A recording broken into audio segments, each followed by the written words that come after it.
এটা ওই ফকিন্নির মেয়েটা না যে হাসিনা থেকে প্লট চেয়েছিল?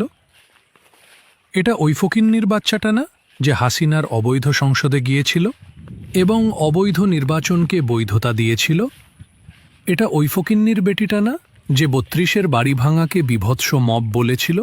৩০ নাম্বারটা ভাঙা, এটা বিভৎস রকম একটা মববাজি। এটা ওই ফকিন্নির মেয়েটা না যে টকশোতে প্রশ্ন করেছিল ছাত্রলীগ নিষিদ্ধ করার অধিকার এই সরকারকে কে দিয়েছে? করবার ম্যান্ডেটটা, নিষিদ্ধ করবার অধিকারটা তাদেরকে কে দিল?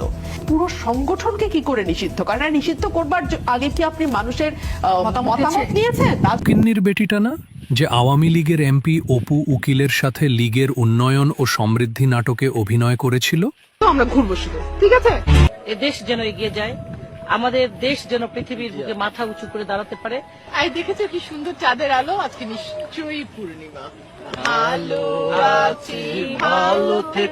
এটা ওই ফকিন্নির মেয়েটা না যে টক শোতে আওয়ামী লীগের শীর্ষ সন্ত্রাসী শামীম ওসমানকে নিজের ভাই বলে সম্বোধন করেছিল? শামীম ভাই তো আমার বড় ভাই, মানে আমাদের তো আসলে ফ্যামিলি কত বড়? বহুত পুরানো আসলেই বড়। আমাদের পারিবারিক। কি বলে আমাদের ছোট বোন যখন আমার ছোট আমার ব্ল্যাক আপনি কি তাকে পছন্দ করেন? বোন হিসাবে পছন্দ করি অবশ্যই। একটু আগে শামীম ভাই বলছে